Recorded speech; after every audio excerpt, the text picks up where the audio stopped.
Етістіктің шақтары осы шақ. Сөйлеп тұрған сәтке байланысты қимылдың өту кезеңін білдіру етістіктің шағы деп аталады.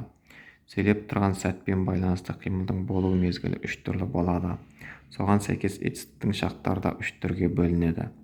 Осы шақ сөйлеп тұрған уақытта болып жатқан іс-қимылды білдіреді.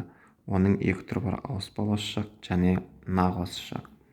Нақ осы шақ қимылдың іс-әрекеттің сөйлеп тұрған сәтте болып жатқанын білдіреді. Мысалы, мен отырмын.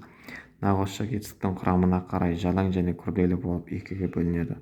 Нақ осы шақтың жалаң түрі отыр, тұр, жатыр, жүр деген етістіктердің жіктелуі арқылы жасалады. Бұл төрт етістік қалып етістіктері деп аталады.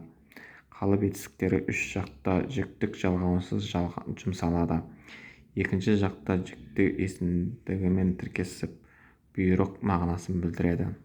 Жасалу жолдары: жалаң нақ осы шақ қалып етістігі жіктік жалғану арқылы жасалады. Мен жүрмін, мен отырмын, мен тұрмын, мен жатырмын. Күрделі нақ осы шақ көсемшеден кейін қалып етістігіне жіктік жалғану арқылы жасалады.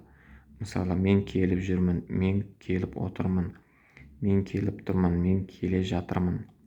Нақ осы шақтың күрделі түрі негізгі етістіктің ып, п және и тұлғалы көсемше түрі мен қалып етістіктерінің көмекші етістік мәніндегі тіркесінен жасалады. Күрделі етістіктің құрамындағы көмекші етістіктер отыр, тұр, жүр, жатыр жіктеліп жұмсалады. Мысалы, мен оқып отырмын, сен ойнап жүрсің, оқушы кітап оқып отыр. Ауыспалы осы шақ қимыл іс-әрекеттің дағдылы қалыпты болып тұруын білдіреді. Ауыспалы осы шақ и тұлғалы көсемшенің жіктелуі арқылы жасалады.